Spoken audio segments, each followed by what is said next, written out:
When I first met Alex at a crowded finance conference, it wasn't exactly love at first sight. We bumped into each other, coffee in hand, both of us running late for the same session. "Watch it," I snapped, as a bit of my coffee splashed over the rim. "Sorry about that," Alex shot back, not missing a beat. "Guess we're both trying to cram knowledge in at the last minute, huh?" Despite the rocky start, we found ourselves laughing about it later. Turns out, we had a lot in common, especially our drive for success and independence. After dating for a year, filled with heated debates and passionate makeups, we decided to take the plunge and get married. But not in the traditional sense. We both loved our jobs. I was climbing the ladder in financial accounting, and he was making waves in sales. So, we laid it all out, blunt and straightforward. "Screw traditional," Alex said one evening, his eyes serious for once. "Let's not be one of those couples who end up fighting over money." I nodded. "Yeah, let's do a prenup. Keep what's yours, I'll keep what's mine. If things go south, we walk away clean." The decision to sign a prenuptial agreement was less about distrust and more about mutual respect for our hard-earned careers. We didn't want the potential mess of untangling assets if things didn't work out. Plus, it felt good knowing we both entered the marriage as equals. Splitting the bills was a no-brainer. 50-50, Alex agreed. And no whining about who spends more on groceries. I laughed at that. "Deal, but you're not getting out of housework." "I'm not your maid." "Fair enough," he conceded. "But I don't do windows." That's how we started our married life, on a foundation of honesty, equality, and a touch of humor. We opened a joint account, strictly for shared expenses, rent, utilities, and those occasional fancy dinners to celebrate our wins. It was a system that worked perfectly for us, allowing us to maintain our financial independence while building a life together. Our biggest achievement came when we finally saved enough to buy an apartment right in the city center. It was a dream come true. The day we got the keys, we stood in the empty living room, surrounded by boxes and painting supplies, both of us grinning like idiots. "Look at this place," I said, spreading my arms wide. "Our very own piece of the concrete jungle." Alex wrapped his arms around me from behind, resting his chin on my shoulder. "It's perfect. Just needs a bit of paint and maybe some of those fancy curtains you like." I leaned back into him, feeling the warmth of his body. "We did it, babe. 50-50, all the way." "Yeah," he whispered, kissing the side of my head. "Our perfect little empire." That apartment wasn't just a home, it was a symbol of our partnership, our commitment to walking side by side as equals. We were thrilled, basking in the glow of our joint achievement, blissfully unaware of the challenges that lay ahead. But in that moment, everything felt possible. We had each other, and that was all that mattered. Life with Alex started off on cloud nine.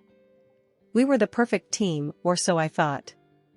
We were both climbing our career ladders, supporting each other, or at least that was the plan. Things started changing when Alex's mom, Mrs. Thompson, began dropping by more often. I never really clicked with her. She had this old-school vibe about women's roles, and me working full-time didn't sit well with her. One evening, as I was slogging through spreadsheets, Alex and his mom were in the living room, whispering. I could hear bits and pieces, her voice sharper than a knife's edge. I finally took a break and walked in, just in time to hear Mrs. Thompson say, "Emma's always buried in her work. Doesn't she know a wife should care for her husband?" Alex, bless him, tried to play peacemaker. "Mom, things are different now. Emma's job is important to her, and it helps us out a lot." But Mrs. Thompson wouldn't have it. "Back in my day, we knew our priorities. Your wife should be at home, making sure you're looked after, not glued to a computer screen." I couldn't bite my tongue any longer.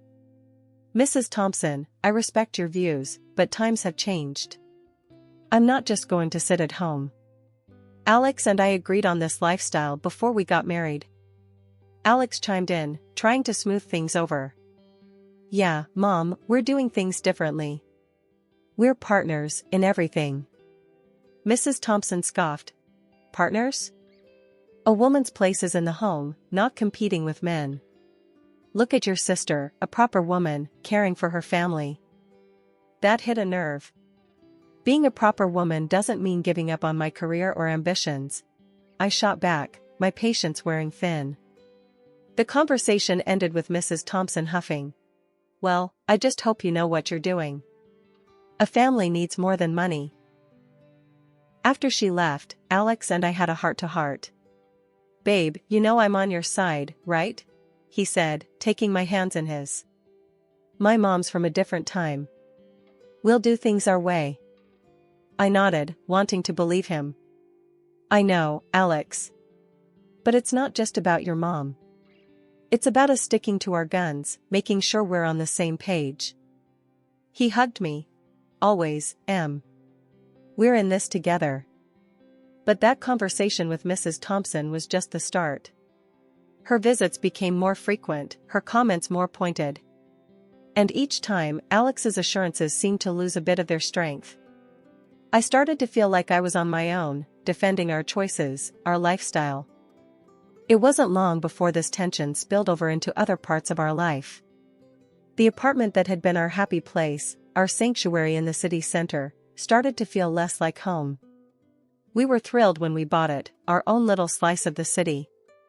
It was supposed to be our fortress against the world, but instead, it began to feel like a battleground for old versus new, tradition versus ambition. Our happy acquisition was turning into a reminder of the growing divide between us, a divide that seemed to widen with every visit from Mrs. Thompson and every silent dinner that followed. Our home, once filled with laughter and plans for the future, now echoed with the unspoken tensions of a partnership strained by external pressures and unmet expectations. The days turned into a pattern I couldn't ignore. I kept the pace at work, juggling numbers and deadlines like a pro, all for the sake of our future. Alex, on the other hand, started showing up home way earlier than usual. At first, I thought it was a temporary thing, but then the pattern stuck. The joint account, once buzzing with regular deposits from both of us, began to feel the absence of his contributions. And then, they stopped altogether. One evening, I decided it was time to address the elephant in the room. Alex, we need to talk about the joint account.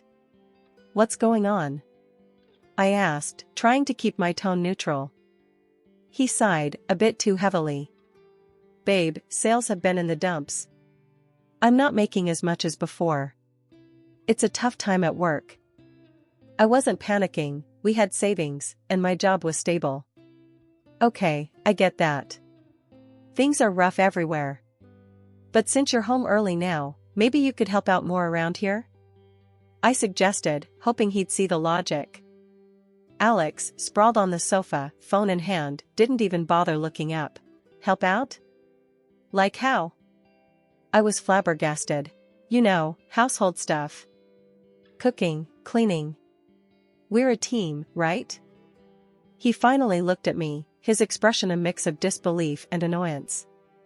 Emma, come on. You know that stuff's your department. I've got enough on my plate. My jaw dropped. My department? What century are you living in, Alex? I'm working just as hard, if not harder. I thought we agreed to share responsibilities. He shrugged, his attention already drifting back to his phone. That's different. You're better at it, anyway. That hit me like a slap. I was counting on an equal partnership, not this outdated script he was suddenly following. I can't believe what I'm hearing. Is this really how you see our marriage? Alex let out a frustrated sigh. Why are you making such a big deal out of this? It's just how things are. Just how things are? I repeated, my voice rising. No, Alex. That's not how we agreed to things. I'm out there busting my ass every day, same as you, or at least I thought so. And then I come home to a second shift, because you've decided you're too good for woman's work? He didn't respond, just kept his eyes on his phone, and that silence said everything. I was seething, hurt, and suddenly very alone in what I thought was a partnership. This wasn't the deal. This wasn't the man I thought I married. We were supposed to be equals, but here I was, feeling like I'd somehow been demoted in my own home. The morning sun barely crept through the curtains when I realized the alarm hadn't gone off. In a frenzy, I scrambled out of bed, my heart racing against the clock. Alex, ever so calm, was sprawled on the couch, his eyes glued to his phone, seemingly oblivious to the chaos. "Alex," I pleaded, half-dressed and struggling to find my other shoe. "I'm running late, and it's going to be a marathon day at work. Can you please handle dinner tonight?" My voice was a mix of hope and desperation, clinging to the slim chance he'd step up. He spared me a brief glance, his attention tethered to the screen.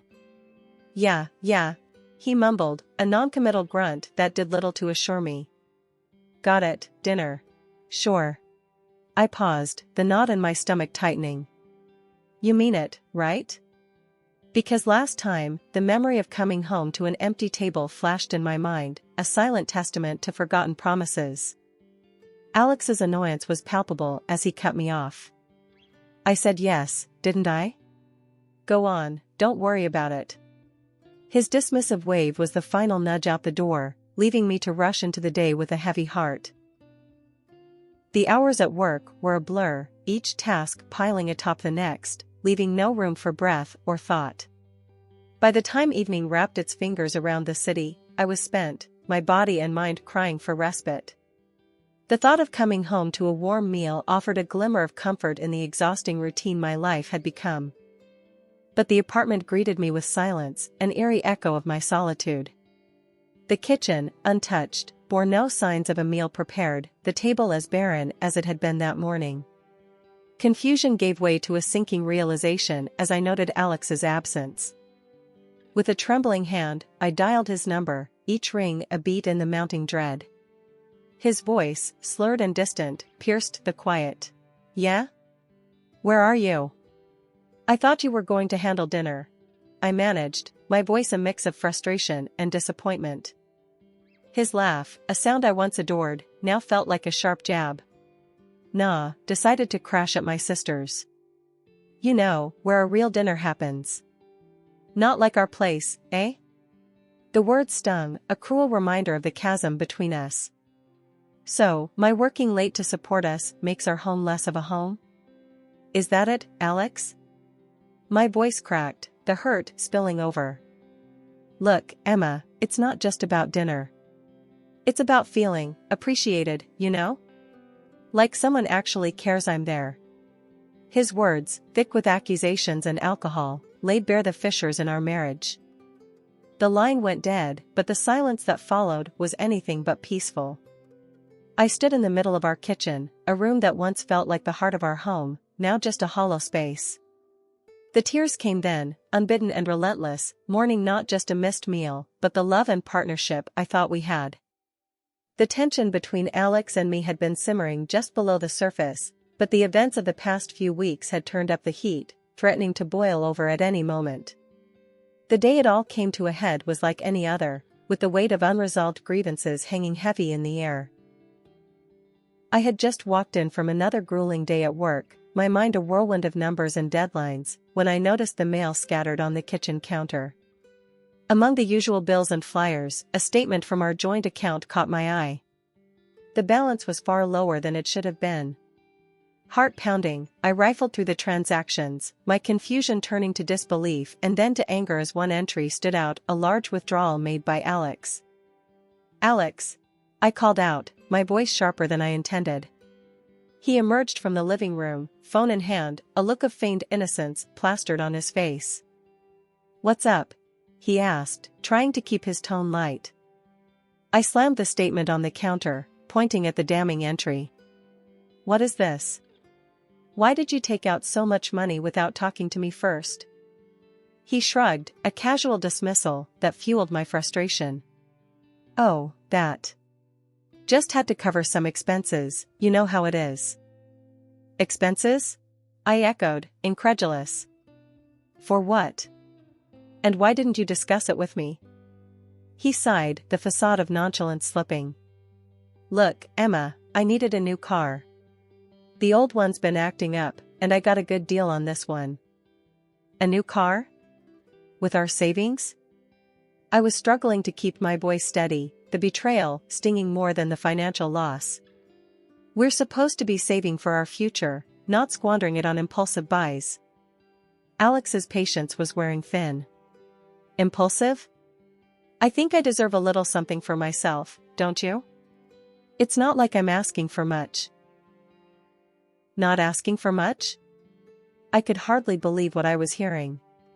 You're making decisions with our money, our future, without even a thought for me. Where's the partnership in that? The room charged with tension, our frustrations boiling over into a heated argument that left us both spent and angry. The distance between us felt insurmountable, the divide widened by every harsh word and accusation. As we stood there, the air thick with unsaid things, the phone rang, slicing through the silence like a knife. I answered, my voice raw from shouting. It was Mrs. Thompson, her tone sharp and accusing from the get-go. Emma, what's this I hear about you denying Alex a simple pleasure? A man works hard, he deserves to enjoy the fruits of his labor. I was stunned into silence for a moment, disbelief giving way to anger. Mrs. Thompson, with all due respect, this is between me and Alex. And for the record, he didn't work hard for this. It was our savings, for our future. Her scoff was audible, dripping with disdain. You young people and your future. A good wife supports her husband's decisions, not questions them. In that moment, I knew something had to change. But whether we could bridge the gap between us, or if it was too late for repairs, only time would tell. What was clear, however, was that the path ahead would be anything but easy. Life has a way of throwing surprises at you when you least expect them. Just when I thought things couldn't get more complicated, I received a letter that knocked the wind out of me. My great-uncle, a man of few words and solitary habits, had passed away. I hadn't seen him in years, and our interactions were nothing more than occasional, awkward conversations during the rare family gatherings. Yet, here I was, holding a letter from a lawyer, telling me he had left me everything he owned. His entire estate, his savings, everything was now mine. It was surreal, to say the least. I remember staring at that letter, the words blurring as a mix of emotions washed over me. Sadness, confusion, and a creeping sense of responsibility I wasn't sure I was ready for. And then there was Alex. His reaction to the news was like he'd hit the jackpot. Babe, do you realize what this means? We're set, he exclaimed, his eyes lighting up with a mixture of excitement and, dare I say, greed that I hadn't seen in him before. A week has passed, and I returned home tired after another crazy day at work. What I saw shocked me. There, in the midst of what should have been an ordinary evening, was my husband, Alex, beaming like he'd won the lottery, surrounded by his family, all of them basking in the glow of my great-uncle's unexpected generosity. Look who's finally home! Alex exclaimed, thrusting a glass of champagne into my hands, his excitement palpable. We're celebrating your big windfall, babe. The sight of the lavish spread from the city's priciest restaurant laid out on our table, and the merriment in their eyes, felt jarringly out of place. My mind raced, trying to piece together the surreal scene before me. Quit my job today, Alex announced proudly, as if he'd just made the most normal decision in the world. Why work when we've got this fortune, right?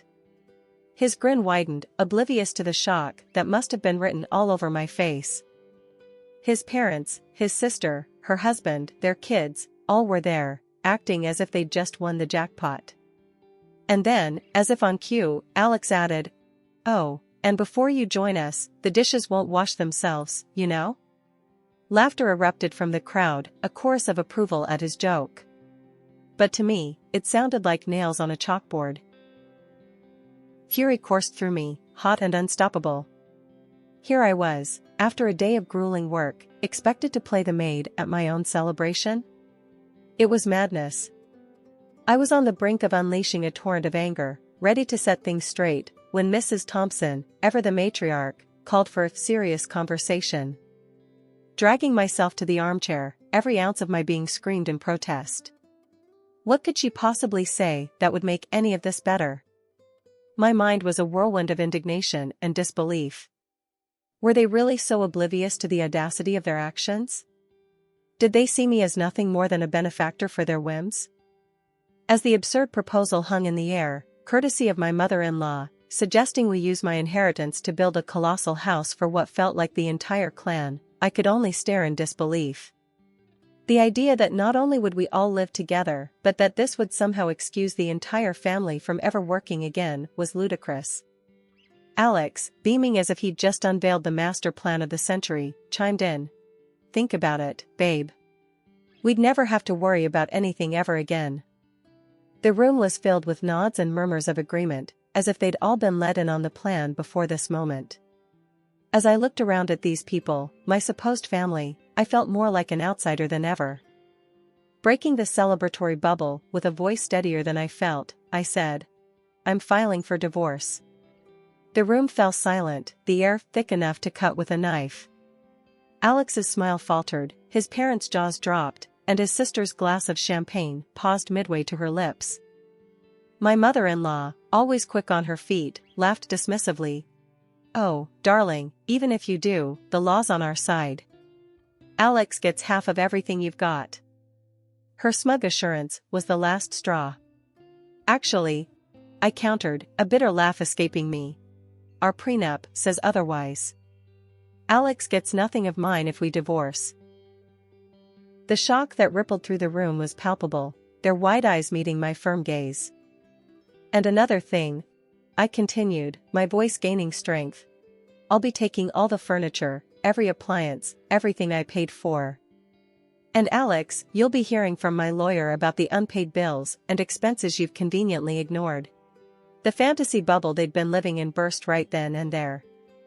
One by one, I watched as their faces fell, the realization that their free ride was over dawning on them. Without another word, I ushered them towards the door, their protests and pleas falling on deaf ears. As the door closed behind the last of them, the silence that enveloped the apartment was suffocating. Yet, beneath it all, a sense of relief began to wash over me. I was free from the expectations, the manipulations, and the sheer audacity of a family that saw me not as a person, but as a means to an end.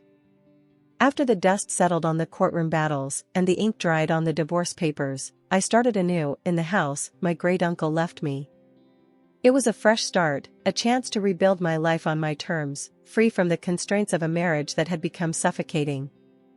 Alex, now living with his parents, found himself grappling with the realities of a day-to-day life that required him to work, really work, for the first time in a long while.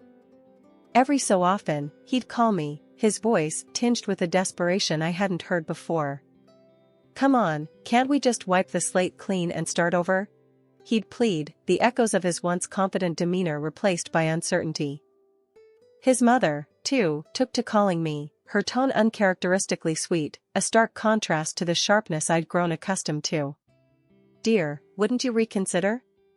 For the family's sake? She'd coo, as if the words could erase the past and mend what had been broken. Each time, I couldn't help but laugh, a sound of freedom and relief. No, thank you. I'd reply, my voice steady and sure. I'm quite happy with where I am now. And happy I was. With the chains of a loveless marriage behind me, I found joy in the simple things.